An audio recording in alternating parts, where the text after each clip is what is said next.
It is indeed nice to be here. Religious brothers in the Philippines gathered here, celebrating one heart, one nation, one mission, a spirituality of communion. Our coming together is one great witness to this theme. And it is very heartwarming to see familiar faces. To officially welcome us, may I call on Brother Amado Angla, CFA, to give us the welcome. Thank you very much, Brother Briggs Vainosa of the Marist Brothers. As chairperson of the National Federation of Religious Brothers in the Philippines, and at the same time of the host region, the Association of Mindanao Sulu Religious Brothers, I welcome you all, brother delegates, guests, and volunteers to the 9th Triennial Convention of the National Federation of the Religious Brothers in the Philippines.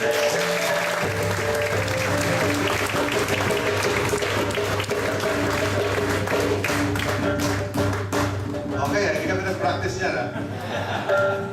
Welcome to Davao City and to Grande Ocean Resort. Those who have come for the first time at Grande, please stand up. First time here at Grande. And in the name of our other national officers, Vice Chairperson of the NFRB, Brother Mon Calio, who is not here. Our Secretary and very busy person now, Brother Erwin Saizon, where are you? I think he's also running around. And our National Treasurer, Brother Ricky Laguda of the Lasal Brothers, who was very active in the preparations, but could not be with us due to a foreign educational trip. So he's in Los Angeles, I think, now. And in the name of our 9th NFRB Triennial Convention Director, the Reverend Brother Joe Sapingao, our brothers in the same Christ. This convention would not be possible without the big Brother Joe. So thank you, Brother Joe. In the name of all of these people, in the name of all the volunteers, you can see many volunteers working with us, I welcome, and when I call you, please stand, okay? I welcome the 79 delegates from the host region of the Association of Mindanao Sulu Religious Brothers. Thank you.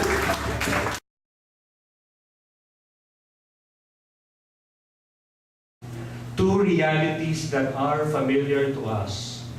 For us religious brothers, spirituality is something we live and breathe daily.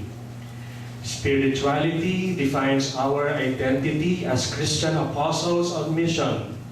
As my novice master said, we religious are in some form of business, some business that is unique. We are in the business of spirituality and holiness. We are supposed to promote, even sell, if you will, spirituality to the world. Same with communion.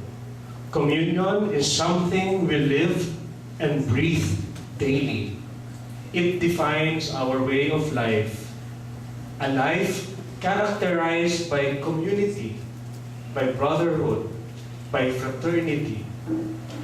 Like spirituality, we are perhaps in the business of communion as well. Spirituality and communion thus define us. They are familiar to us, religious brothers. However, what makes them unfamiliar? I said that it is both familiar and unfamiliar. What makes them unfamiliar? What makes them vague? Perhaps for me, they become quite vague, quite unfamiliar, perhaps a little more challenging to comprehend when the two terms are combined into spirituality of communion. What is spirituality of communion really?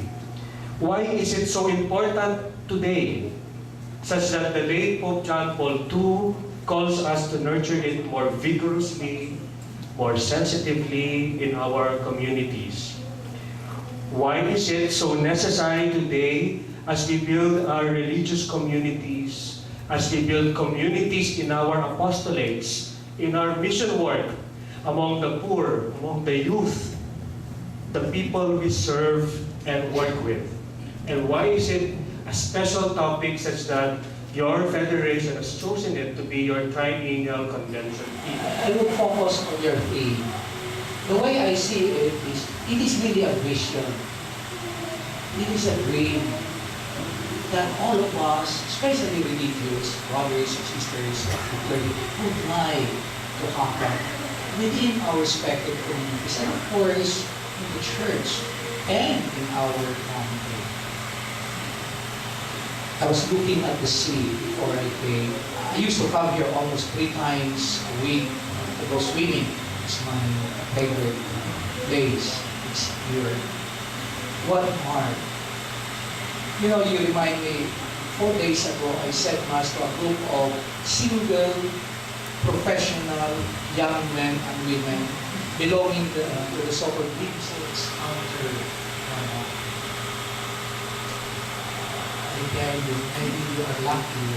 And I hope as we bring to be of one heart, all these brothers working in the Philippines, this gathering hopefully will bring you closer to one another, that will be closer. See, what mission? You know mission. You're sent. The Second Triennial Council in the Philippines, for some who don't know, was only 1991.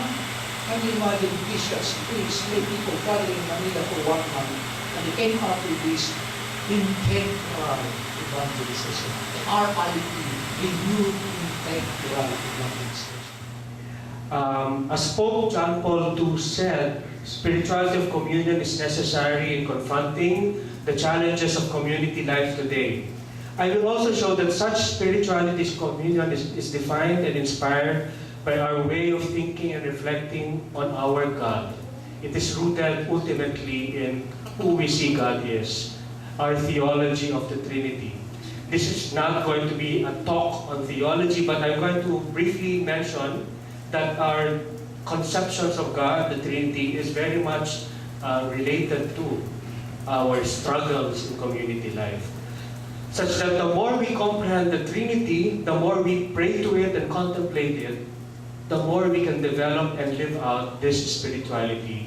And thus, the more we can create holy, healthy, dynamic, and vibrant communities of faith and mission.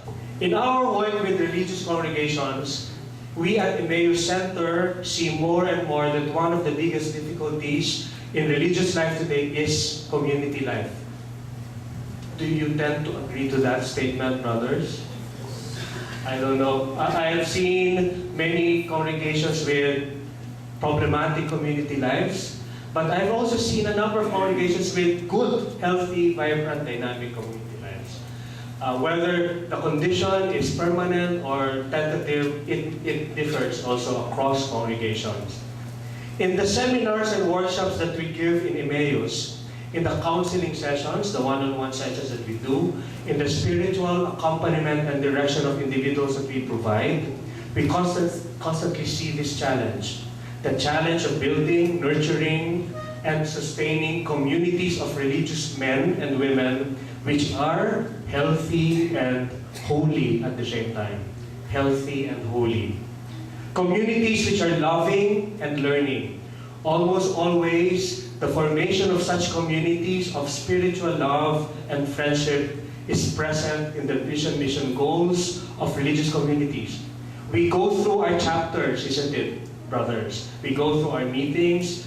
Our superiors meet every now and then. There will be chapters of our congregations or whatever meetings in our provinces. And oftentimes, whenever there's a chance for us to articulate our desires and dreams, one of the desires and dreams that you would expect to be given is the dream to have better community life in our congregations. It is part of our desires, our holy desires.